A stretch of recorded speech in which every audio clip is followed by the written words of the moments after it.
I'm Brandon with RPG Overviews, and today we're going to be looking at a free product on drivethrurpg called Graveheart Mountains, and it's a system-neutral lightweight campaign by Dawnfist Games. It's very generic. There's the cover, but it has got a lot of stuff going for it being free. So let's take a look at it. Tensions is growing in the mountain region around Lake Town, so I mean, very generic, a prosperous trade town. People and cattle have recently been abducted, only to reappear as walking dead a few days later. This has caused trade to creep to a halt. The powerful Merchants Guild of Daketown grows frustrated. The cause of the undead menace is an evil necromancer named Zon, who needs the bodies of his necromantic experiments. To make things worse, goblins of the Stonefang clan have taken over the western mountain pass, further crippling trade in the region. So what do? You roll 2 rumors at the start of each session, and then you roll travel events whenever the PCs travel between locations. Fairly easy. Red locations are known by the public, blue locations are unknown, and the PCs must learn of them before being able to travel there. So we've got Lake Town, the Necromancer's Lair, and Mountain Pass. So then they've got, the way it's set up is you've got a theme, the set pieces, the faction control, and then the sounds and smells.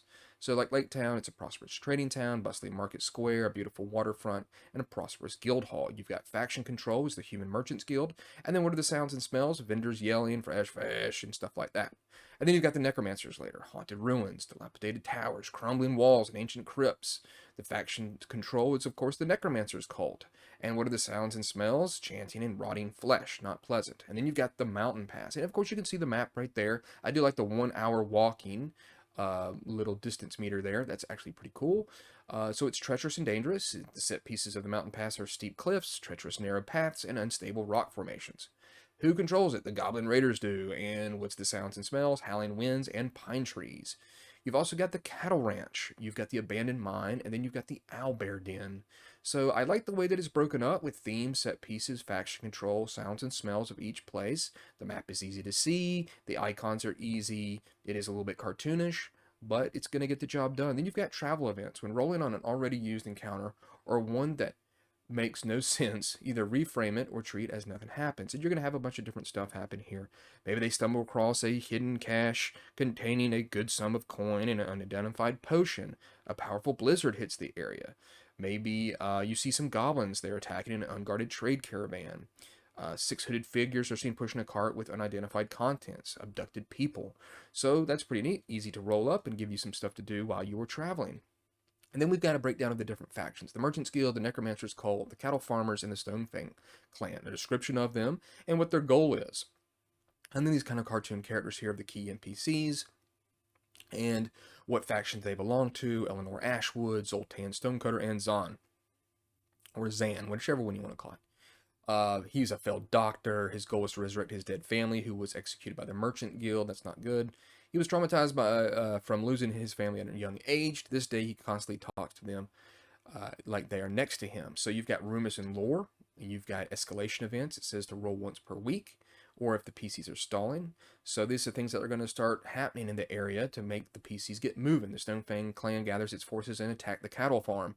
The surviving farmers arrive in Lake Town in the middle of the night. Or Eleanor Ashwood survives an assassination attempt. But by whom? The owlbear attacks the cattle farm and kills 6 cows.